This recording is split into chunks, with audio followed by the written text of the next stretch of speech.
കോഴിക്കോട് താമരശ്ശേരിക്ക് സമീപം വെളിമണ്ണയിൽ യുവാവിന്റെ പരാക്രമം. റോഡരികിൽ നിർത്തിയിട്ടിരുന്ന കാർ പിക്കപ്പ് വാൻ ഉപയോഗിച്ച് ഇടിച്ച് തകർത്തു. വെളിച്ചെണ്ണ മില്ലും തീയിട്ടു. പ്രതിക്കായി പോലീസ് തെരച്ചിൽ ആരംഭിച്ചു. അജി കുഞ്ഞുമോൻ കോഴിക്കോട് നിന്ന് വിവരങ്ങൾ നൽകും. അജി, പരാക്രമി ആരാണ്? Good morning. SKN ആ പരാക്രമിയെ കണ്ടെത്താനുള്ള തിരച്ചിൽ പോലീസ് ആരംഭിച്ചിട്ടുണ്ട്. ഇന്ന് പുലർച്ചെ 2:30 തന്നെയാണ് ഈ നാട്ടുകാരെയൊക്കെ ആശങ്കയിലാഴ്ത്തി ഇയാൾ ഇത്തരത്തിലൊരു പരാക്രമം ആ മേഖലയിൽ നടത്തിയിരുന്നത്. ഇയാൾ ഓടിച്ചുകൊണ്ട് വന്ന പിക്കപ്പ് വാൻ കാറിൽ ഇടിച്ചിടുകയും ഒപ്പം തന്നെ ആംബുലൻസിന്റെ ടയറിനുൾപ്പെടെ തീയിടുകയും വെളിച്ചെണ്ണ മില്ലിനും തീയിടുന്ന സ്ഥിതിയൊക്കെ ഉണ്ടായി. ഈ മേഖലയിലൂടെ കടന്നു പോകുന്ന, അതായത് ഈ താമരശ്ശേരിയിലെ ഈ മേഖലയിലൂടെ കടന്നു പോകുന്ന വാഹനങ്ങൾക്കൊക്കെ ഇയാൾ കൈ കാണിച്ചതായി ദൃക്സാക്ഷികൾ പറയുന്നുണ്ട്.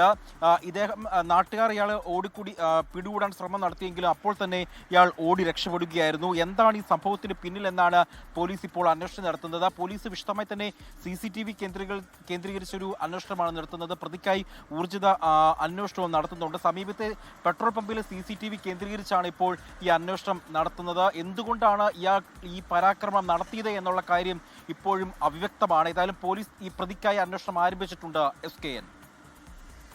Okay, thank you Aji Kunjumon. Aji, നാട്ടുകാരും ചില പ്രതികരണങ്ങളൊക്കെ ഇക്കാര്യത്തിൽ നടത്തിയിട്ടുണ്ട് കേട്ടോ. വേണമെങ്കിൽ ഞാൻ ഒന്ന് കേൾപ്പിച്ചു തരാം. വണ്ടി നമ്മൾ ഫ്രണ്ട് എയർപോർട്ടോടത്തിന് വേണ്ടിയിട്ട് കൊണ്ടുപോയതായിരുന്നു. അപ്പോൾ രാത്രി വൈകിട്ട് റോഡ് സൈഡിൽ നിർത്തിയിട്ടാണ്. അതിനുശേഷമാണ് ഇതൊരാൾ വന്ന് ഇടിച്ചിട്ട് തെറിപ്പിച്ച് ഈ സൈഡിലേക്ക് ആക്കിയിട്ടത്. ശേഷം അയാൾ വെളിച്ചെണ്ണ തീയിട്ടിട്ടുണ്ട്, കത്തിച്ചിട്ടുണ്ട്. ഈ കാർ ഇടിച്ച വണ്ടി മങ്ങാട് പമ്പിൽ നിലവിലുണ്ട്. പോലീസുകാരൊക്കെ അന്വേഷിക്കുന്നുണ്ട്. മോട്ടീവ് എന്താണെന്ന് നമുക്കറിയില്ല. ഇത്ര പോലെ ഒരു ഇടിച്ചിട്ട് സൈഡാക്കണമെങ്കിൽ എന്തിന് പേരിലാന്നുള്ളത് മനസ്സിലാകുന്നില്ല. ചാടി കിടക്കല്ലേ, 3-4 ഇടിക്കാതെ വണ്ടി ഇങ്ങനെ ഒരു രൂപത്തിലായി കുഴപ്പമില്ല.